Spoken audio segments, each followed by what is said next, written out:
रामनगर के मालधन के तुमड़िया खता में एक महिला को दहेज के लिए उसके पति ने 3 बार तलाक तलाक कहकर अपने परिजनों के साथ मिलकर जहर दे दिया और लोगों के डर की वजह से इलाज के लिए आरोपी पति ने पीड़िता को कोविड केयर सेंटर में भर्ती कराया। पीड़िता के परिजनों का कहना है कि आसपास में कई अस्पताल हैं, लेकिन आरोपी ने जानबूझकर महिला को कोविड केयर सेंटर में भर्ती कराया जिससे उसको सही इलाज न मिल सके। पीड़िता के परिजनों ने यह भी आरोप लगाया है कि इससे पहले भी कई बार ससुराल पक्ष के लोगों ने दहेज की मांग पूरी नहीं होने पर जान से मारने की कोशिश की थी। वहीं इस पूरे मामले पर रामनगर कोतवाल अबुल कलाम ने बताया है कि इस मामले की गंभीरता से जांच की जा रही है। जांच करने के बाद मुकदमा दर्ज कर ठोस कार्रवाई की जाएगी।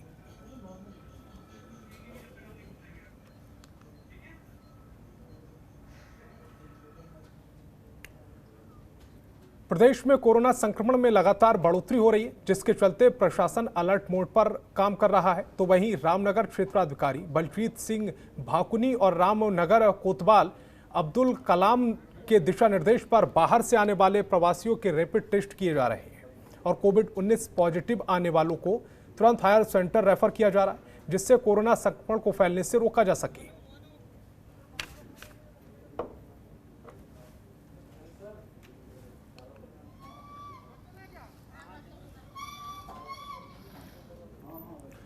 केंद्र सरकार के 7 साल पूरे होने पर बीजेपी इसे सेवा संगठन के रूप में मना रही है। तो वहीं ऋषिकेश में विधानसभा अध्यक्ष प्रेमचंद अग्रवाल ने खदरी, भट्टोवाला और चौपड़ फॉर्म में सेवा ही संगठन मंत्र के तहत 350 मास्क और 250 सैनिटाइजर बांटे।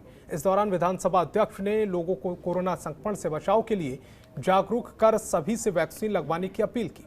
आपको बता दें कि इस दौरान अर्पित फाउंडेशन के माध्यम से चोपड़ा फॉर्म और भट्टोवाला में 45 साल से ज्यादा उम्र के लोगों को वैक्सीन भी लगाई गई।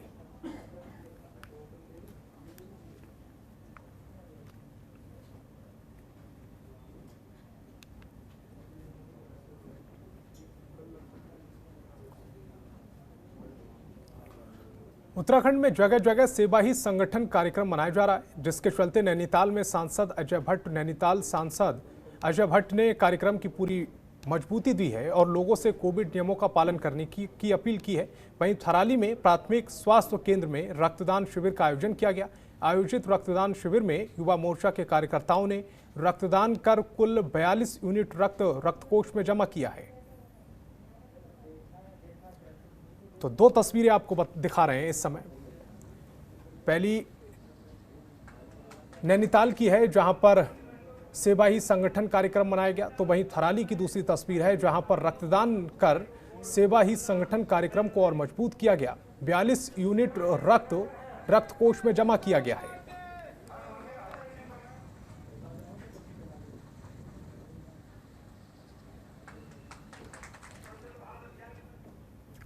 खबर पिथौरागढ़ से है, जहां आजादी के 70 साल बाद भी अभी तक गांव में मूलभूत सुविधाएं नहीं है। पिथौरागढ़ जिले के सटा नेपाल बॉर्डर है, जहां से हर रोज सैकड़ों लोग इस मार्ग से गुजरते हैं, लेकिन इसके बाद भी रास्ते की हालत जर्जर है। आपको बता दें कि 203 साल पहले काली नदी में विकराल रूप लिया था। उस दौरान काली नदी की इस रास्ते को अपनी चपेट में लेकर जर्जर छोड़ दिया था। तब से अभी तक ये रास्ता उसी हालत में है, जिससे गुजरने वाले लोगों को जोखिम के साथ गुजरना पड़ता है। स्थानीय लोगों ने प्रशासन से कई बार रास्ते की मरम्मत की गुहार लगाई है, लेकिन अभी तक इस पर कोई काम नहीं हुआ है।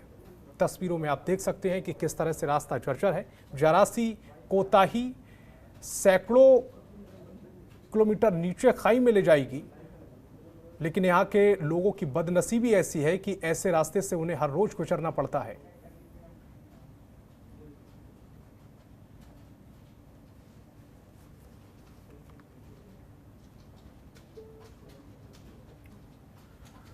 ऋषिकेश के श्यामपुर क्षेत्र में जिला पंचायत सदस्य संजीव चौहान की ओर से लाखों की लागत से सड़क निर्माण कार्य करवाए जा रहे हैं, लेकिन अक्सर विभागीय अधिकारियों की लापरवाही से सड़क निर्माण कार्य में गुणवत्ता की कमी देखी जा रही है, जिसको ध्यान में रखते हुए जिला पंचायत सदस्य संजीव चौहान ने क्षेत्र के ग्रामीणों को सड़क निर्माण काम की गुणवत्ता रखने की जिम्मेदारी सौंपी है।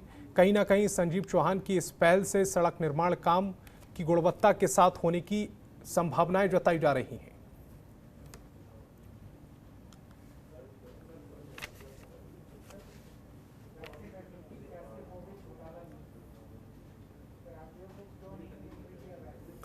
रुड़की के भगवानपुर थाना पुलिस ने जहाजगढ़ में 21 मई को हवाई फायरिंग करने वाले मुख्य आरोपी को गिरफ्तार कर लिया है।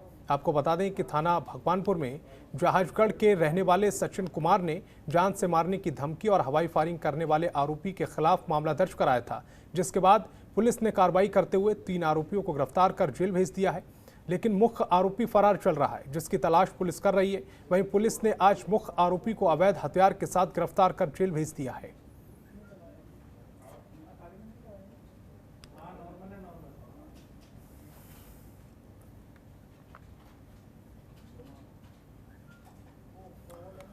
राजधानी देहरादून में एक ऐसा मामला सामने आया है जिसमें पत्नी ने प्रेमी संग मिलकर अपने पति की हत्या कर दी। पुलिस ने मामले में आरोपी पत्नी और उसके प्रेमी को गिरफ्तार कर लिया है।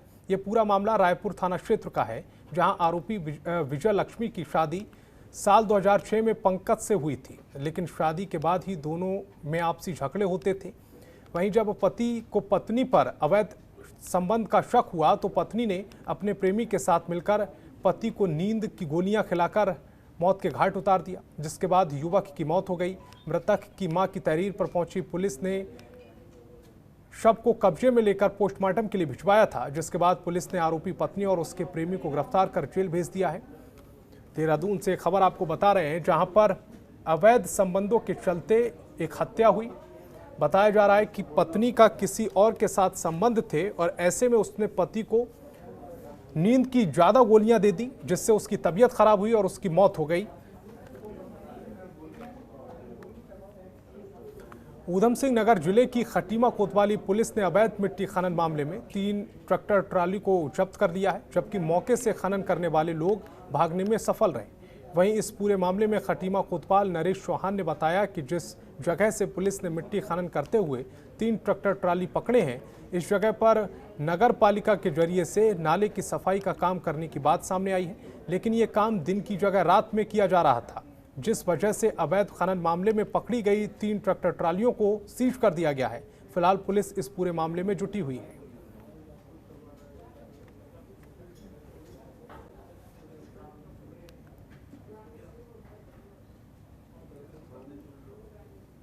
चमोली जिले में केंद्र सरकार के 7 साल पूरे होने पर बीजेपी की ओर से गांव-गांव जाकर लोगों को मास्क, सैनिटाइजर, बिस्किट और खाने का सामान बांटा गया, जबकि महिला मोर्चा की ओर से जिला मुख्यालय गोपेश्वर में रक्तदान के लिए एक सूची तैयार कर जिला चिकित्सालय को दी गई, जिससे जरूरतमंदों को समय पर ब्लड मिल सके।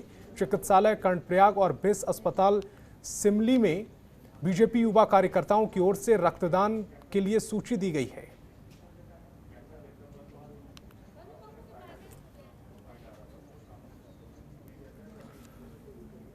मंगलौर में कोरोना कर्फ्यू के दौरान खाद्य तेलों की बढ़ती कीमतों ने आम आदमी की कमर तोड़कर रख दी है। इस कोरोना महामारी के दौरान लोगों के रोजगार ठप हो गए।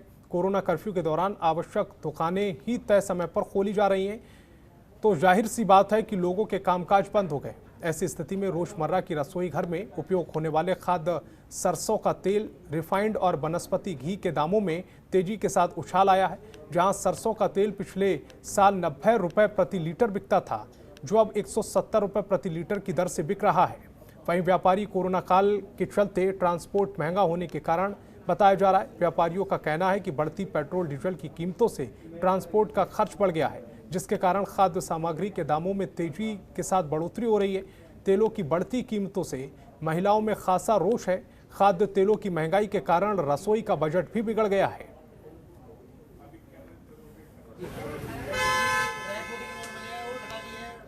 अब तक वनस्पति तेलों में, रिफाइंड में, सरसों तेलों में तेजी आई है, वो लगातार है। वो कोरोना काल से पहले से ही चल रही, पिछले साल जनवरी से लगातार तेज है और पिछले साल से अब तक इन चीज़ों में लगभग 60 से 65% की वृद्धि हो चुकी है रेटों में और आम आदमी को बड़ी दिक्कत हो रही है। सरकार इसकी तरफ ध्यान नहीं दे रही। इस कोरोना काल में लोग परेशान हैं और महंगाई जो है आसमान छू रही है। आम जनता की, गरीब नागरिकों की कमर तोड़ के रख दी है। रिफाइंड सरसों का तेल जो 130-140 रुपये था, वो 180-200 से ऊपर तक बिक रहा है। रिफाइंड बहुत महंगा हो गया है। अंडे का रेट 130-140 की थी, आज 180 रुपये की है। तब हर चीज़ पे रेट बढ़े हुए हैं, इसलिए इस महंगाई से गरीब जनता को बहुत दिक्कतों का सामना करना पड़ रहा है।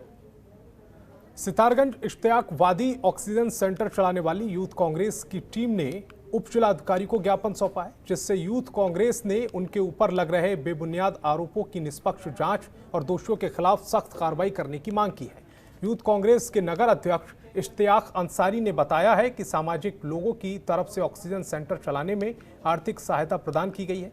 उनका लेखा जोखा कांग्रेस के पास है और कुछ गलत लोग सेवा की मंशा दर्शाकर हमारे बीच आ गए हैं, जिसका पता चलते ही ऐसे लोगों सेंटर पर नहीं आने की हिदायत दी जाएगी। जो लोग अब यूथ कांग्रेस के ऊपर आरोप लगाकर इस सेवा काम को बंद करने की मंशा से बदनाम करने की साजिश रच रहे हैं, जिसके चलते जिनके खिलाफ कार्रवाई करके और निष्पक्ष जांच करने के लिए उप जिलाधिकारी को ज्ञापन सौंपा। तो इस बुलेटिन में फिलहाल इतना ही। देश दुनिया की तमाम बड़ी खबरों के लिए देखते रहिए जनतंत्र टीवी।